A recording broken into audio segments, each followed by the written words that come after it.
Great. So welcome again, everybody, to the this lovely virtual event to celebrate the 2024 shortlistees for the Polari Prizes Children and YA category. I'm Jodie Lancet-Grant. I'm the chair of judges for this category, and the Polari Prizes, I believe, really special. So it's the only award in the UK to honour queer writing, and it's been really instrumental at driving discoverability for LGBTQ plus authors and writing for well over a decade. And in my day job, I'm a publisher for non-fiction at publisher Pam Macmillan, and I'm the author of inclusive children's books with Oxford University Press. And it kind of wasn't long after my first book, The Pirate Mums, came out that I noticed this brilliant explosion in LGBTQ plus writing for children. But as lots of us who work in publishing or around it know, one of the very hardest things is getting people to know about the books. So I contacted founder of the Polari Prize, Paul Burston, and pitched him the idea of expanding the prize to cover this part of the market, which he responded very enthusiastically to. And I was delighted that we launched a couple of years ago. So we currently run every 2 years. And I'm delighted to be joined tonight by four of the five shortlistees for this year's award. So sadly, Lex Croucher, author of Gwen and Art and Not in Love, is unable to make it. So without further ado, I'm going to introduce our wonderful panel and ask them to introduce their books. So authors, you've obviously done a Zoom before. This isn't February 2020 when no one knows what's going on. We know what we're doing here. But yeah, we know what we're doing, but I still guarantee, as in basically every meeting that I've been in since then, somebody will try and talk and everyone will chorus, "You're on mute." So I'm sure that will happen. Don't worry if that is the case. So I'm going to start off with Robert Tregoning, author and illustrator of The Dress in the Window, What the Crows Saw Below, and the book that he's shortlisted for this year, Out of the Blue. So Robert studied at the Glasgow School of Art and has performed in West End shows before writing picture books. So Robert, can you tell us a little bit about Out of the Blue? Yeah, hello. So Out of the Blue was my debut picture book, and it's illustrated by an incredible artist called Steph Murphy. And it's the story of a boy who lives in a world where every color has been banned except blue, and everything has to be blue. But this boy has a secret and secretly loves yellow. And he's collecting yellow objects, hiding them away in his bedroom. And yeah, dad discovers, and the way dad reacts is surprising to the boy, and it sparks a chain reaction in the world that they live in. And I won't give any more away until I read a little bit later. Amazing. Thank you very much. Um, Kat Dunn is the author of the Battalion of the Dead series, forthcoming adult title Hungerstone, and the book that she's shortlisted for, Bitterthorn. Kat grew up in London and has lived in Japan, Australia, and France. Kat, can you please tell us a little about Bitterthorn from your lovely, cozy looking winter cabin that we saw earlier? Yes, from my sort of darkened room with all the books. So I got the not standard edition of Bitterthorn with me. So sorry, that's what I'll hold up. It's very hard to see That's in. gorgeous.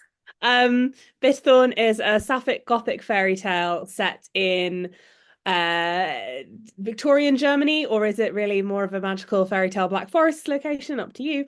About a very lonely girl who well, the short version is a very lonely girl goes to live with a hot witch, and who's got her own problems and has maybe got some less than pleasant designs on Mina, our main character. But maybe they can both help each other. And the something schmaltzy, the power of love. But anyway, that's Bitterthorn. I think your elevator pitch, Lonely Girl meets Hot Witch in Black Forest fantasy realm, is perfect. Who on earth would not want to read that? Thank you so much. Sarah Hagger Holt is a prolific and award-winning children's author. Her books include Proud of Me, Just Like Everybody Else, and Nothing Ever Happens Here, as well as the book that she is shortlisted for, The Fights That Make Us. And Sarah is also the author of the Hideaway Hotel series for younger readers and two non-fiction books for adults. So, Sarah, can you tell us a little bit about The Fights That Make Us? Sure. So The Fights That Make Us, Covered in Rainbows, is the story of 12-year-old Jessie, who's at school now, and they discover the diaries of a family member they've never met, and through these diaries kind of uncover, in a way, quite an ordinary story, a story of falling in love, falling out with your family, but also being involved in campaigning against Section 28, the anti-gay legislation of the 1980s. So there's kind of lots of high drama happening in the 80s, but meanwhile, Jessie's navigating their own sort of non-binary identity and doing that within schools and friendships, and a context where they really need to kind of learn how to speak up, and sort of stand up for the things that are important to them. Brilliant. Thank you very much. Really looking forward to hearing a little bit of that read shortly. And finally, we have Sophie Cameron. Sophie's books include A Different, Out of the Blue, Last Bus to Everland, and the book that she's shortlisted for this year's award, Away with Words. Sophie is lucky enough to live in Spain, something I'm extremely jealous of. Can you tell us a little bit, Sophie, about Away with Words? Sure. Away with Words is set in a world where words physically leave people's mouths as they speak, so they fall to the ground and they can be picked up and played with however you like. And it's about an 11-year-old girl called Gala, who has just moved to Scotland from Cadaqués in Catalonia. She's moved there to live with her dad, to live with his boyfriend Ryan. And she's very unhappy about the move. And also because she's not fluent in English yet, she's very overwhelmed and having trouble communicating and fitting in at school. But then she meets a girl called Natalie who has selective mutism, and they build this really lovely friendship across the language barrier. Amazing. Thank you so much. And now each of the authors has agreed to read a short section of their books to give us a real flavour of it. I'm going to work backwards this time. So Sophie, I'm going to kick off with you. Is that okay? Sure. So this is a section from chapter 4. Gala and her dad are having a walk on the beach and just discussing their move. Why can't things just be like they used to? I asked. My words were coming out stretched in the middle, the way they always did when I was whining. Ryan lives here and we live there, and you just visit each other. It got too expensive. Too much traveling back and forth. It was tiring and we missed each other. Besides, he's part of the family now. No, he's not. The words came out tiny and so faint they were almost transparent, but Papa still spotted them. Yes, he is, Gala. When I didn't answer, he put his arm around me. Come on, what's this about? I know you like Ryan. Deep down, I did like Ryan. It was hard not to. He was always in a good mood, almost always smiling and making jokes. I used to love it when he came to visit us in Cadaqués. We'd always do fun things like go snorkeling or on day trips to Barcelona. Back then, he spoke no Catalan or Spanish at all, but it didn't seem to matter much. We didn't need to talk to play games or go swimming or out for ice cream. Papa laughed and smiled so much when Ryan was around, and I liked having him there too. But now it was his fault we were here. I shouted at him today, I told Papa. The words were small and flushed pink with guilt. At school. You did? There was a flash of anger in Papa's eyes, but then he took a deep breath and looked towards the sea. That's not fair, Gala. Well, it's not fair I had to leave. I kicked at a stone and watched it bounce across the beach. I want to go home. We'll visit soon. Papa's rust-coloured words shone in the beam of the torch. They were hardening around the edges now, the way they always did when he was starting to get annoyed. The time's going to fly by, I promise. We turned past the lighthouse and came to the sandy part of the beach. I'd come here for a walk with Papa and Ryan when we visited Fortrose in August. Back then, there were lots of people standing around, hoping to spot the dolphins that apparently swam in the area, but they hadn't appeared. It was too dark to see them now, even if they did decide to show up. Dion went bounding into the water, and Celine raced towards the grassy banks to sniff around. The wind was strong, and it sent her words flying out to sea as soon as they left our mouths. As the torchlight swept over the ground, I saw there were other words mixed in with the sand blowing over my feet. One, seagull, got caught in the laces of my trainers for a few seconds before it broke free and flitted towards the grass. Do people pick up words here? I asked Papa. He turned to look at me. What do you mean? I pointed to the words fluttering over our shoes. Most were in English, but a few were in other languages or alphabets I didn't understand. I knelt and picked one up. Encourage, in curved royal blue letters. Like this. An odd feeling came over me as I held it up to show Papa.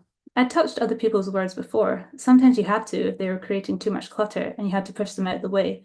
But holding one between my thumb and finger felt much stranger. Not that I know of, Papa said, frowning. Why? I saw a girl picking them up at school. She was putting them in her pocket like she was keeping them. Oh, really? I've heard of people saving words before, but I don't think it's common here. He looked at the word I was holding.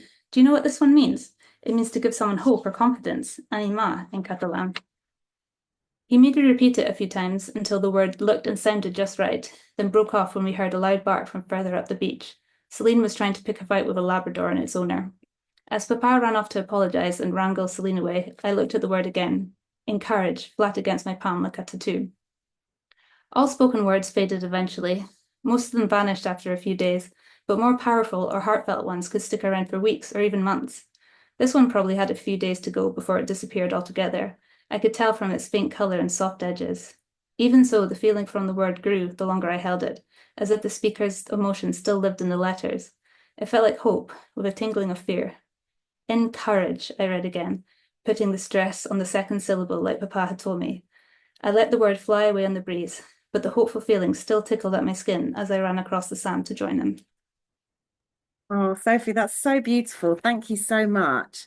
I think I love your books, and I love how you bring in this kind of twist of fantasy in a really unexpected way in a very real world setting.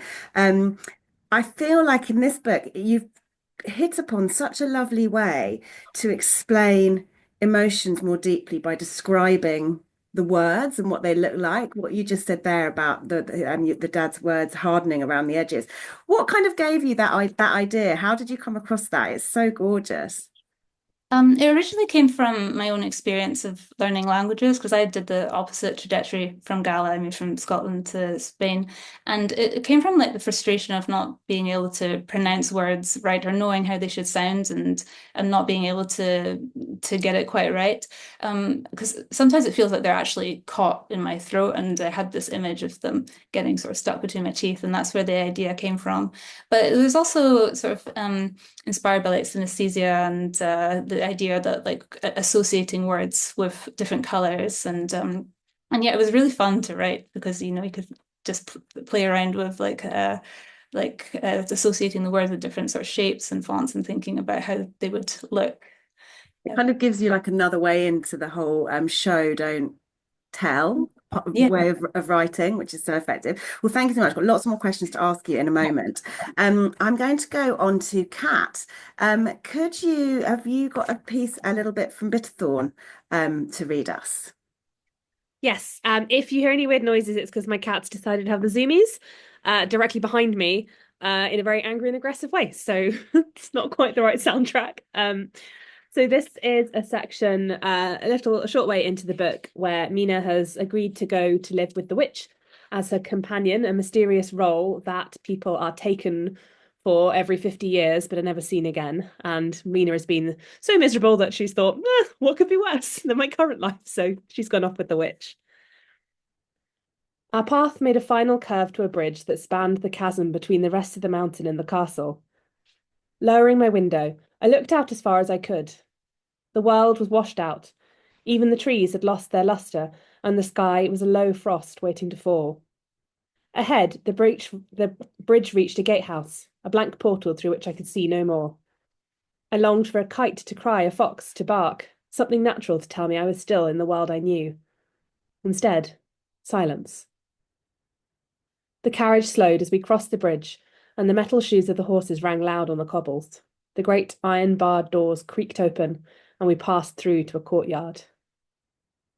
As at the inn, the witch didn't wait for anyone to help her out. She flung herself out onto the flagstones and near flew to the double doors set into the vast bulk of the castle.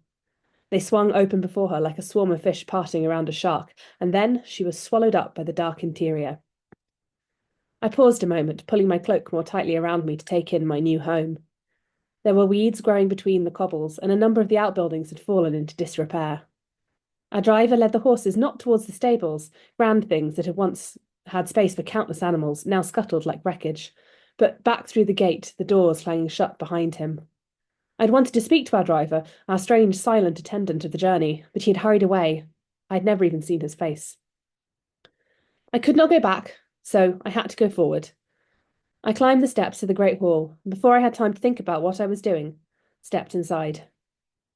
A vast vaulted ceiling spanned above us. Beneath my feet, flagstones spread out, chipped and dirty and unloved. 2 great fireplaces ruptured the walls at either end, both empty and cold. Wood panelling had once covered the stone of the walls up to shoulder height, but it was half rotted away, planks shearing off like dead skin. A wooden staircase swept up 2 floors above, reaching to the ceiling was a dense thicket of tapestries, lost to smoke damage and gloom. Struck through the middle of it, like a split wound, a gash of limestone mountain, bedrock thrusting up to cleave the hall in half. It was as high as my shoulder and entirely wild. This was not a home. The witch was halfway up the hall when she ripped the veil from her face and flung it to the floor. She kept marching onwards, and I hurried to keep up, hesitating a moment at the pooled swathe of lace, debating whether to pick it up. Was that sort of thing part of my duties as a companion? I left it, and caught up as she reached the staircase. As before, she stopped, blocking my way. Her face was unreadable. Not blank, it was anything but. That beautiful face, its sharp cheekbones and wide, storming eyes, had an expression too complicated for me to understand. The disdain for me, the anger I had seen before was still there, but also something of sadness about her eyes, exhaustion, and was that fear? Then the expression closed off in a snap, and there was only a sneer twisting her perfect mouth. Go wherever you want, but stay out of my way. Where should I don't care. The tower is off limits. Before I could say anything else, she stalked up the stairs without looking back. The door at the top slammed behind her. Alone, in the vast hall, I went back to the veil and picked it up for something to do. Then I turned slowly around, taking it all in. This mausoleum, these withered remains of some past glorious world, this grave that I was to live out my life in. For the first time since offering myself, I let myself stand still and look at the thing I had done. I knew there was no steel in my spine. I was a soft, stupid girl who had sent herself into exile for want of a little attention. Now I was trapped in a prison of my own foolish making. So atmospheric. It's absolutely brilliant. Your descriptions are so wonderful. I loved how all throughout the book you're kind of using lots of different fairy tale motifs. And last year's winner was a picture book, Nell and the Lonely Fisherman, which was a queer retelling of The Little Mermaid. Did you kind of intentionally set out to kind of queer a fairy tale? Was that something that you were interested in, or is that just the way the story unfolded? Yeah, it definitely started life. It started life as a Beauty and the Beast retelling. Oh, did it? I can see that, yeah. It's always been one of my absolute favorite stories. And I wanted to do something at first with to make the Beast character a woman, to look at monstrousness in women and what we sort of think about there. And then it just very naturally became a queer story, sort of emerging out of that. And then all the other sort of fairy tale elements just started to weave themselves in naturally. I think they're so incredibly embedded in our storytelling conscious, and they're about such a shorthand to use with readers for a particular kind of motif, a story, a theme. So yes, it's sort of set out intentionally as one thing and then exploded into much more of a fairy tale retelling in many ways. But yeah, I love that. I really like when there's a form that we know so well, you can have so much fun with playing with it and changing it. I think that gives a lot of richness to writers and a lot of joy to readers. Thank you so much. Got lots more questions to ask you as well in a moment. Sarah, can you read us a little bit from your book, please? Okay, so this comes relatively near the beginning, and it's a bit where Jessie is sharing a little bit of what they found in Lisa, who is their relative, what they found in the diary. And they're sharing this with their mum and with their best friend, Simran. I was racking my brains last night, Mum says, trying to remember anything about when Lisa stayed with us when I was little, but not much came back, except that when she first arrived, she was so quiet. She stayed in her room all the time listening to music. She was so grown up and she looked so serious whenever she did appear. I do remember she used to draw me these cartoons. She was really good. I loved it when she did that. I found in her diary, it's full of drawings, I say. She's really talented. I mean, she was really talented. We all go quiet for a moment, thinking about Lisa, how everything about her now is in the past tense, history. Here, let me show you. I pull the diary out of my bag and move the plates out of the way to make a space for it on the table. Oh, yeah, says Mum, turning the book round to see it better. I mean, I don't recognise the people, but it's definitely her drawings. Oh, look! She points at one of the pages and laughs. That's her RE teacher, I say, Mr. Payne. She didn't like him very much, did she? He deserved it, I exclaim. My cheeks feel hot. Mum and Simran look at me in surprise. I mean, he was awful, I add more quietly, trying to find the right words to explain. Mum, when you were at school, did teachers let people say, like, really homophobic things? Mum looks thoughtful and sips her drink. Well, she says, it wasn't like now. People didn't really talk about things like that in school. There was no LGBT History Month or anything like that. I suppose some teachers might have said things that aren't acceptable today. Why? Is that what Lisa's diary says this teacher does? I explain about Jason in Lisa's class saying gay people were disgusting and Mr. Payne basically agreeing with him and Lisa writing about it like it was all perfectly normal. What? Exclaims Simran, her fork crashing down onto her plate. That's so out of order. Mum sighs. That's probably just how it was then. I'm glad you two are so shocked by it. It shows that things are getting better. No one would get away with that kind of prejudice today, not without being challenged anyway. I want to believe she's right, but I worry she's not. Maybe no teacher would say something like that in front of the whole class, but I've heard the comments in the corridors. I've seen stuff online. What's this? Asks Mum, as a photo slips out from between the pages of the diary. She holds it up to the light and peers at it. It's one of Lisa and Nikki, arms round each other, big grins on their faces. She turns it over. There's nothing written on the back, just a faded date stamp. 30th of April, 1988. I don't know, I say. I'm still reading about 1987. But that's Lisa, obviously, and that's her friend Nikki. Girlfriend, corrects Simran. Mum raises an eyebrow. Really? I shrug. Dunno, maybe.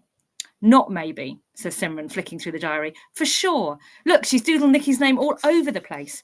You should fast forward, Jessie, skip the boring stuff and find out when they're going to get together. It's not a film, I tell Simran. It's someone's real life. Despite this photo of Lisa and Nikki together looking loved up, I'm worried for Lisa. What if it was just a crush? What if they didn't get together and Lisa's heart got broken? I'm starting to care about what happened to her, even if it was years ago, and there's nothing I or anyone can do to change it now. I know how Lisa's story ends, and it's awful that she died so young. But I hardly know anything about the life she lived first. I hope she was happy. Oh, thank you so much. Sarah, I have to tell you, I had a very, I was quite surprised by my emotional reaction to your book. The whole time I was at school, Section 28 was in place, and it really, obviously, is something that I've thought about and I've been asked about, and I kind of talked about it quite a lot in interviews and things, and when I think about kind of wanting to have LGBTQ plus representation in children's books and why it's so important. But I found that reading those diary entries, and it would have been, I went to school in the 90s rather than the 80s, but there was a lot of familiarity, and it just really affected me. And I just, burst into tears on a park bench when I was reading it. But you've really brought it to life so brilliantly, but also made it very kind of accessible for children of today to read it as well. I think you've done such a brilliant job on that. Some more questions for you shortly. I'm going to move on to Rob. Can you read a little bit for us, Rob, from Out of the Blue? Yeah, of course. It's because it's a bit shorter. My plan was maybe to get to the end, but just condensing a little bit. Okay. So this is Out of the Blue. Only blue allowed by blue government demand. Anything that isn't blue by colour law is banned. And this is the world that the story takes place in. And in this world lives this little boy in a very blue house on a very blue street. In his stripy blue pajamas, on his blue bed sheet, sat a worried little boy who was feeling very blue. He loved the colour yellow, but no one else knew. The boy got dressed that morning and, as always, made no fuss. He waved goodbye to Dad and ran to catch the blue school bus. He looked out of the window and he watched the blue world pass. It made him sad to see the workers painting trees and grass. We then see the boy arrive at school and take part in the litter pick, where anything that isn't blue gets thrown away. But he rescues a little yellow rubber duck from the Technicolor trash and takes it home, where he adds it to his closet stash of yellow things. Who wishes he could tell Dad about his love of yellow, but everything he's seen and experienced tells him that maybe there's something bad about loving yellow. But that night, he lifts the yellow duck out of his closet and, in a moment of joy, tosses his yellow things in the air and dances around his bedroom, but hears a knock at the door, and Dad walks in, and yellow things crash to the floor, and the boy is terrified. But Dad's reaction takes the boy by surprise.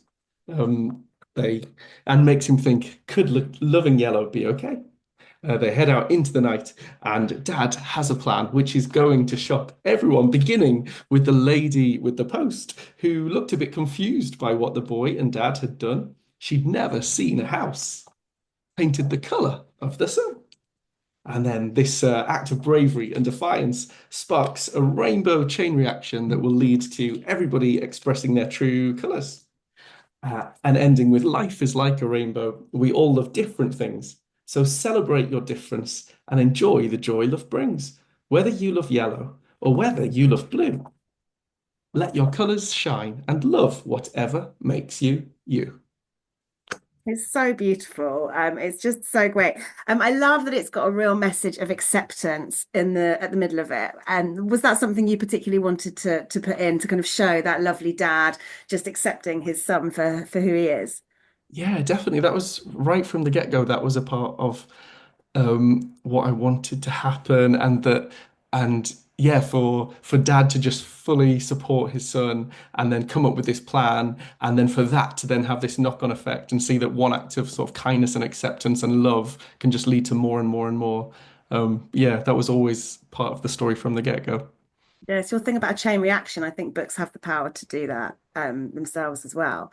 So as you can all clearly see, these shortlisted books are all very different. But in order to be considered for the prize, they needed to include LGBTQ plus representation. And Sarah, your book is the most overtly political of the shortlistees. So I'm going to start with you for this question. Why do you think LGBTQ plus representation in children's books is important? Or do you think it? Is it just the stories you want to tell? Yeah, I mean, I think definitely these are the kind of stories that I've ended up sort of having and wanting to tell, that tend to involve LGBTQ characters and those kind of themes. I think for me, it's two things. So one of it is your reaction. So you read it and you cry. And I get kind of messages sometimes from older people who are not in the market for reading, you know, who are not 8 to 12, who are not reading a middle grade book, but are reading it almost to sort of process something from their childhood or their adolescence, or reading it to find a book that kind of reflects something that they maybe have been looking for. So for me, I think that's a super powerful reason to be telling these stories now. It's not just for children and young people, but it's for kind of all of us being able to kind of process some of those things. But it's absolutely for children and young people kind of working out who they are, seeing, like in Robert's book, that there are 100 different ways to be, and sort of trying out some of those and not having to say, maybe this is me, but to say like, oh, here's a story I'm interested in. Here's a book. And for me as well, what I found super delightful is like the activism that I write about is much needed now, and we need those models of people taking action for equality. And I heard from a reader just a couple of weeks ago who she's 14 and she's going to put on her own like local pride because she's read about Jessie and seen that this is something that kind of you can do. So it's not just about seeing yourself in the story, but it's actually like sparking action and change in the world outside the story as well. Oh, what an amazing thing to happen from someone reading your story. That's so cool. Sophie, the representation in A Way with Words is quite incidental, and I really loved. What do you think about the same question? Yeah, I think I think books like Sarah's, which are more overtly political, are brilliant and so needed and so important. I liked, so far anyway, have kept the representation more incidental to the story in my books, and I think partly that's just because it's something I didn't see. Like, I think that didn't really exist until fairly recently. When I was a teenager, there were some YA books with gay characters, but things like Geography Club or Rainbow Boys, and the focus is very much on their identities and coming out, and those books are still really important. I think we still need books like that now because the issues haven't gone away. Maybe they've changed, but young people need to see those stories, more modern ones as well. But for me, I feel really lucky to be writing at a time when we can write stories like this, when like the fact that Gala's dad has a boyfriend is not commented on. Like there's no drama or issue around it. Like it's just woven into the story. I feel like previous books kind of like have provided the foundations for like writers to be able to write those stories now. And it's just to show that there doesn't need to be a plot point around it at all. Like there a character who just so happens to be gay that can or trans or any like queer identity that can just be an incidental part of the plot, and why not? Those characters deserve to be the main character and have the adventures as much as anyone else. I particularly loved in your book because it's been really nice to see there's starting to be more books with LGBTQ plus parents. But I felt like I've not seen a single person and a new boyfriend or a new girlfriend. And I found it really kind of electrifying. I found it really you really give a lot of agency to Papa in the story because he's fallen in love and it's with another guy and it's not just a kind of parental unit. It's something kind of a bit different and it really kind of focuses on that romance in a really nice way. Was that a nice thing to be able to bring to life?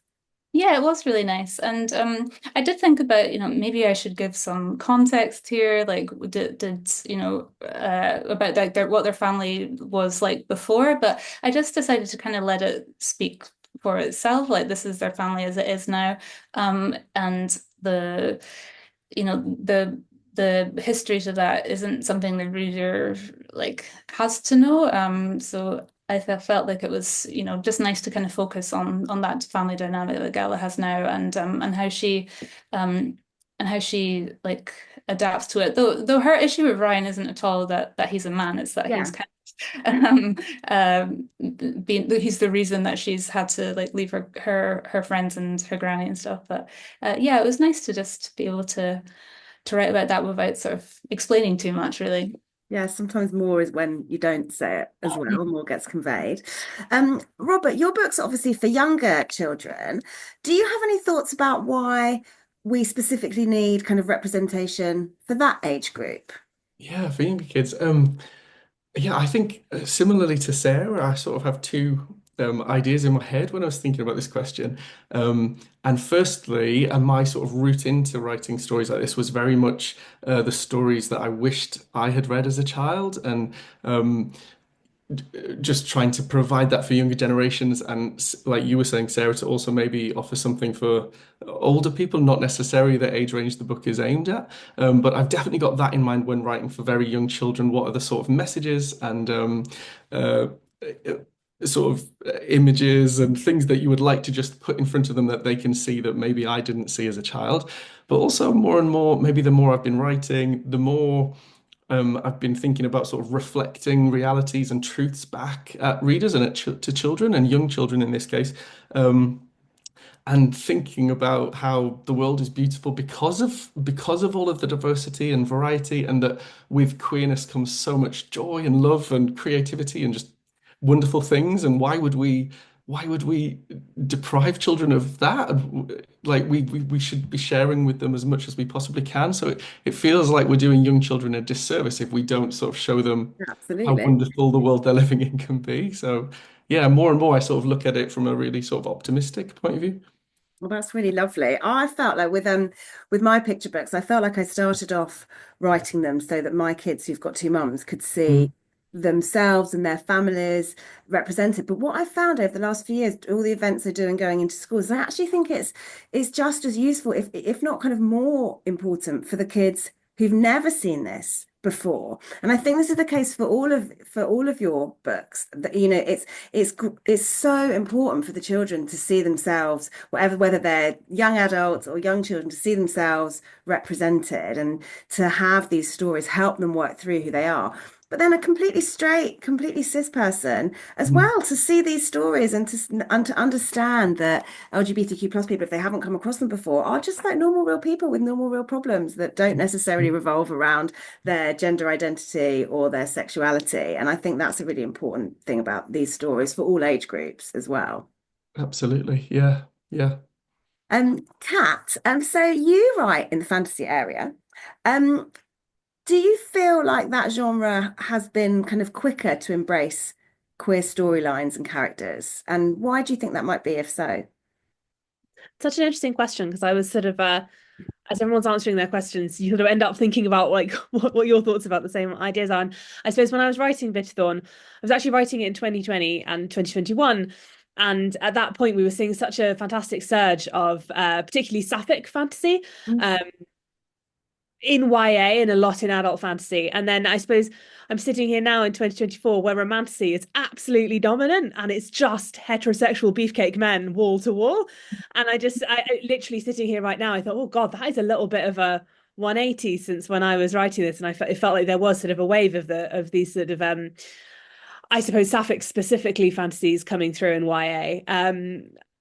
So I don't know. I kind of, if you'd asked me a year or two ago, I'd have given you a different answer to the question. I might have said fantasy is a space that is imagining different realities. It's sort of asking you whether or not you need to reproduce the exact world that you live in right now, whether that's about homophobia or the patriarchy or racism, all these questions. It's asking you to imagine different worlds. But I suppose our world still reasserts itself onto that imagination. So we find ourselves kind of back in a world of casting no aspersions on these books that are, doing incredibly well and loads of people love. But, we're back to a very sort of singular vision of romance and fantasy. So I don't know, does it necessarily, I don't know if fantasy necessarily is sort of an automatic harbinger of change. I think it can be an incredibly regressive and conservative genre as well. So yeah, what like a kind of pretty important question right now with the state of the genre. It's such a good answer. I feel like it's something I haven't really considered because I think I really was like, oh yeah, fantasy is queer. Lots of fantasy is queer, but you're totally right, of course. And I find that I consistently find myself picking up a fantasy book and then being disappointed because I'm basically just too straight. And I'm like, where's the queer stuff coming? And you're really right. So it's kind of almost been like that kind of door was opened a little bit and then perhaps has shut a little bit again now as well. Sophie, I mentioned that you also kind of veer into fantasy territory in lots of your books in a really kind of offbeat way. What do you think about that Kat's just said? Yeah, I think I kind of keep mine more in the sort of, I call it sort of contemporary fantasy, like the contemporary modern realistic Haskell. And yeah, I guess similarly, really, like it is a space where you feel maybe there's definitely there are a lot of writers writing within that space who incorporate like queer characters or queer elements to the text, but yeah, maybe not as many as you'd imagine. But and I don't know why that is. I don't know if that's tied to this like trend of more sort of straight fantasies like coming to the forefront or not. It'd be interesting to investigate that. I'm not sure. Yeah, I think a piece of research needs to be done on that. Sarah, I'm going to just come back to you for a minute. So, as you touched on before, the fights that make us takes place on two timelines, and you also have two different forms in the writing because you've got the diary writing in from Lisa in the 80s, and then the present day story. So. How did you find writing the diary entries? Did you write a diary? Did you have to kind of go back through your old writing? I think it was a really good process for me because it's the first time I've written like that. So I've done dual narrative before, but I haven't done like two time frames and two different styles. So yes, it was quite hard. I was like, why have I done this? And for me, it was more about kind of learning sort of being able to make the diary work as a diary, but still have the things that I love, which is writing dialogue, and to be able to kind of include the dialogue in a way that made those characters from the 80s feel just as real and vibrant and alive as the ones from today, but without it being completely unbelievable as a diary.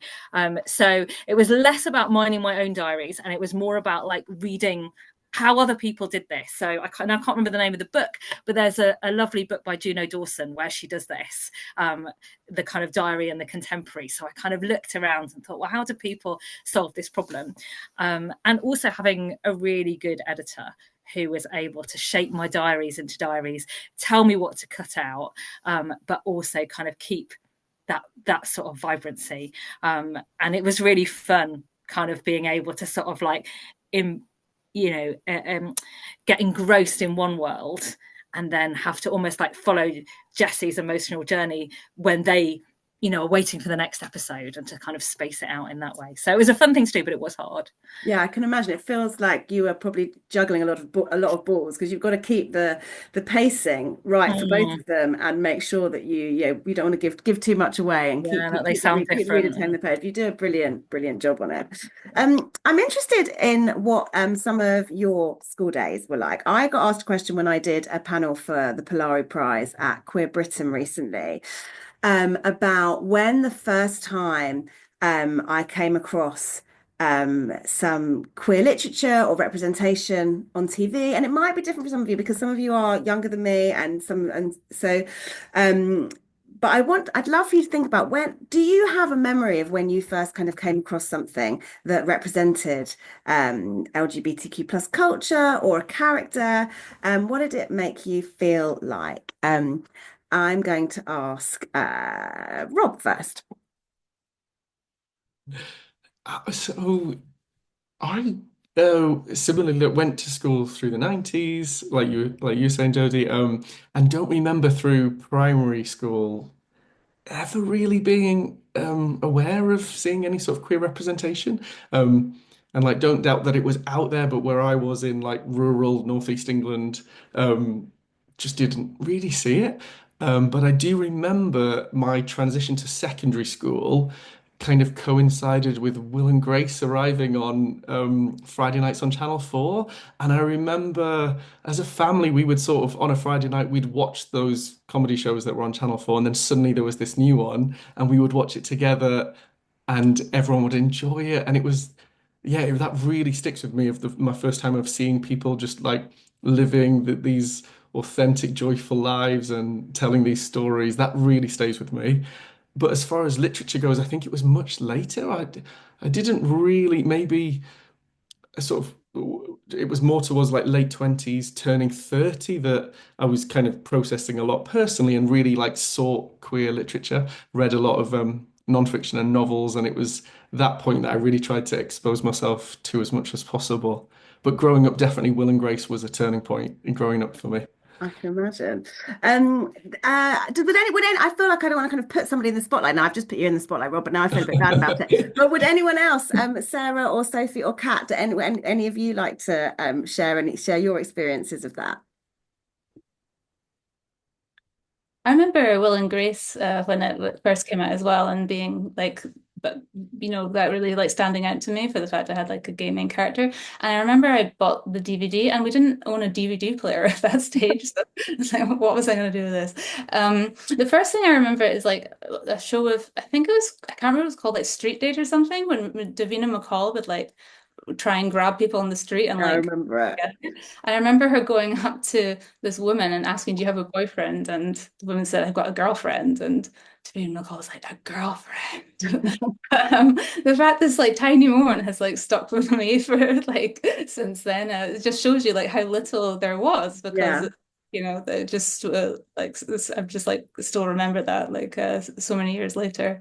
And then in books, The Perks of Being a Wallflower is the one that really stands out to me as being like the first book with like a major like gay character that I remember. Interesting. Kat, do you have any memories that stick out for you? Oh yeah, well, quite a lot as I was reflecting it. I mean, yeah, I remember Will and Grace for sure, and I remembered well, Queer as Folk. I remember that quite vividly, and As If. Do you remember that one Oh that my had God, I loved As If. there was an I entire haven't thought about book As If for about years. I loved it. like the different age of consent, and Yeah. I remember that sort of struck me because I was at school under Section 28, and obviously it's not going to be discussed at school, but I remember being on TV, but. I was a massive internet gremlin as a teen, even though it was sort of early-ish days. So I basically stumbled straight into fan fiction, which Right. probably like 13 or 12, which is Yeah. very gay. So kind of, I just immediately had at my access vast quantities of queer literature of all sort of like genres and graphicness and stuff. So it was quite, although, very much lesbian content small. I'm bi, but it's very weighted in one direction. I also I think there was a lot of queer subculture growing up where I was, at least. So probably 14, we were watching Rocky Horror and Velvet Goldmine and Hedwig the Angry Inch, and then also sort of trying to scrape the queer subtext out of everything else. So I Not was anything. very Any into like like, slight, yeah. yeah, Brideshead Revisited and stuff like that when I Yeah. was like, oh, so gay, So that was sort of what I spent my time doing. So I kind of felt in some ways and then definitely Sarah Waters was stocked in my school library because I don't know whether no one had read it. Yeah. I Like, remember oh, taking historical the fiction. This velvet looks out good. and This looks going nice. home. So I think in some ways I feel very lucky in that had a lot of access to queer writing and queer media as a young teen, and that's a combination of growing up when I did and where I did. But I know that sort of in the early 2000s that wasn't the case for everybody. Yeah. Sarah, what about for you?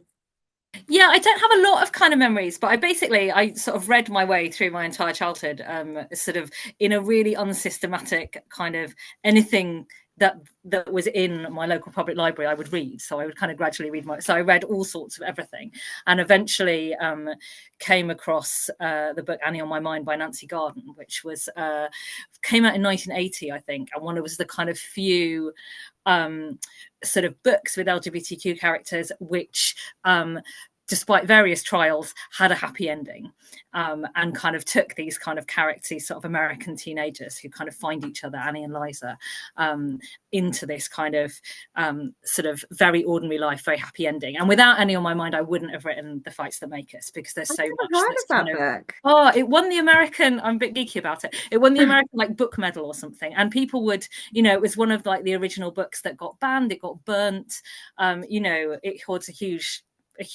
furore in the early 80s when it came out, and I sort of got it like probably early 90s when it was sort of sitting in the in a public library somewhere, but yeah, just a really like lovely genuine story, but one that for its time, just the very fact that its characters were allowed to have some happiness was quite revolutionary. Yeah. So that's definitely one that I feel like a real like fondness to. Like that book was there amid all the other books that I read my way through, and it had this just sort of these lovely characters in this story, and an author who wrote it at a time when she was not really getting the recognition for that, which then she did later in her career.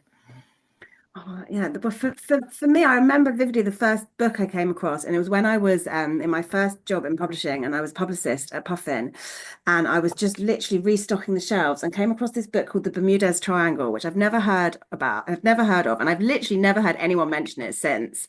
And it was about a group, three girls who were best friends in high school in America, and two of the three fell in love. And I was like 25, 26. I was quite old. And I was just like, and it was a young adult book, and I just kind of couldn't believe it, but also couldn't believe how realistic it felt to kind of how I had felt the first time I fell in love. And yes, it really, really made a big impression. I would like to ask you guys to maybe you can have a little think about this. I'm going to ask a different question first, but I'd love for you to recommend a book, a children's book that you've loved recently. It could be with LGBTQ plus representation, or just something that you've come across that you think we should all check out. But in the meantime, so you can have a minute to think about that, I'm going to ask you what you're working on now and what you've got coming next. Kat, can we start with you? Yes, so my next book is out in February. It's called Hungerstone. It's my adult debut.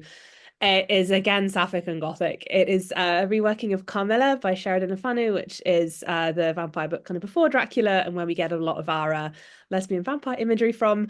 So it's reworking that in the 1880s in the Peak District around Sheffield. And I need to still work on my elevator pitch, but that's what I'm doing next.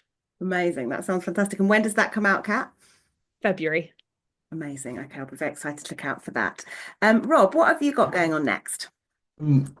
I've got a book coming with OUP in June next year. It's illustrated by Laura Brenya, and it's called The Rock Family Band. And it's probably, I'm so excited for it, it's probably the most overtly queer of all the picture books I've written so far. It's a family of glam rockers. There are two dads and there are siblings, one of which is non-binary, and Gran is in the band, and the poodle is in the band, and then the youngest sibling, a boy called Sam, just isn't into rock whatsoever and loves to play classical flute. And it's all about them sort of learning to embrace each other for being who they are and celebrating their differences. So yeah, that's June next year. Amazing. I bet the illustrator has had some amazing fun coming up with a family of glam rockers. That's so cool. The outfits are brilliant. Amazing. Sarah, you've always got loads on the go. What are you working on next? I am quite early stages, so I'm not going to say a lot because I don't want to jinx it. Okay. It's definitely at that stage of like, oh, this could go this way, this could go that way. Not quite sure how it's going to go. But yeah, definitely there is lots of things bubbling around, but all at quite an early stage. Quite an early stage. Sophie, what about you? What have you got coming next, or what are you working on? I've got another book coming up with Little Tiger in May. It's called A Flash of Neon, and it's about a girl, Laurie, who has two mums this time. And her friends are sort of teasing her because she's never kissed a boy before, so she lies and says, well, actually I have on holiday, and then she ends up having to like make all these online profiles to like prove that this boy is real, and it's just the lie kind of snowballs and snowballs, and just as it's about to fall apart, Neon actually appears and turns up in her Scottish town, and so it's just a fun story about stories and imagination and friendship. Yeah. People in the audience, I'd love to get some questions if anybody would like to ask one. So if you do have one, I think you can put it in the chat. Let me just see. I'm going to shut the. I think you should be able to put it in the chat. I'll come to you in a minute. If you do, then feel free to ask them. But I'm going to, in the meantime, while you're thinking about your questions, go back to the authors and ask them for their recommendations. Shall we start with? Well, Sophie, you're on screen, so I'm going to keep you on screen for the minute. It's not one I read so recently, but because I haven't heard it mentioned as much as I think it deserves to be mentioned, I'd recommend Hazel Hill. I've completely blanked on the title all of a sudden. Hazel Hill. I'm so sorry, I've forgotten the title of it. Hazel Hill is gonna win this one. That's what it is. Sorry, and it's a really lovely middle grade book about a 12-year-old girl in the States who identifies as a lesbian, and she teams up with some other girls in her class to fight against like sexism and toxic masculinity within their school. It's really great. It's really funny as well. Fantastic, thank you. Kat, what have you got a recommendation for us? Yeah, I was sort of racking my brains because I've read a lot of good stuff lately, but obviously forget everything. It's been out for a little while now, but I really loved Old Wounds by Logan Ashley Kisner. It's horror in kind of small town America about two trans teens and a very sort of like slasher horror monster. I can't really say anything without spoiling it, but Okay. yeah, it is horror, so if that's not your thing, maybe give it a miss, but it's fantastically well written. It's really, really, really great. So I very much enjoyed that. I also wanted to shout out David Fern's Over Emotional because I really enjoyed those. And I'm really excited for William Hussey's I think it's what's the one that's coming out next? Oh God, it's gone already. The Boy I Love. They just revealed the cover for that at Yalk last weekend, and I'm really excited for that as well. It's writing. Brilliant, thank you. Sarah, do you have a recommendation for us? Yeah, so I don't often read young adults, and every now and again I like dip my toe in, and then I remember how much I enjoy reading middle grade. But recently read, it's probably been out for quite a few years now. Last Night at the Telegraph Club by Melinda Lowe, which is yeah, good. I'm saying like some thumbs up, some general excitement about this book. And it's just like it's a romance, but also it's a kind of just the characters are so beautifully written. So it's a love story, and it's set I think in 1950s America, and the main character is Chinese American, and kind of dealing with her relationship with her family and her friends and her girlfriend and how all of that comes together. And it's just very page turning and very gripping and very kind of delicately done. It feels like really, really real. So I was like, oh, okay, I can sort of still read and enjoy some young adult as well as the stuff that's written for slightly younger readers. Yeah, I really love that book. That's a great recommendation. Rob, have we had you yet? We don't think we have we? No. What do you have a recommendation for us? I loved fairly recently. I read Boy Like Me by Simon James Green. Yes. Oh, and I So good. absolutely loved it. It was so brilliant. So there's a guy, a gay guy in secondary school set in the 90s under Section 28, so touches on lots of the things that we've discussed, who finds a book in the library, and I think it's the librarian who's hidden a queer love story inside a really boring cover. Like in a gardening book or something, isn't it? Yeah, Something yeah. like that, yeah. And then there are sees the messages written in the margins from someone else at the school who's feeling the same way he's feeling. I just thought it was so relatable and so exciting and gorgeous, and yeah, loved it.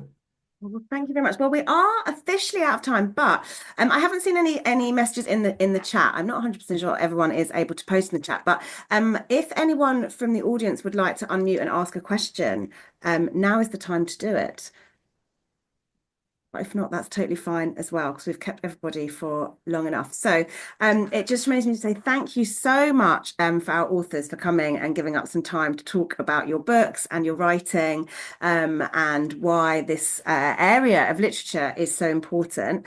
The Polari Prize ceremony is on Friday, the 29th of November at the British Library, which is this coming Friday. No, not a week tomorrow. I'm already on Friday. I already feel in my head that it's already Friday. Tickets are available. I believe a few left if anybody would like to come. Thank you, Rachel. That's a lovely comment. I totally agree. Thank you to all the authors. Thank you all very much indeed. Thank you so much. Yeah, Thank you, thank you. everyone. Thank you.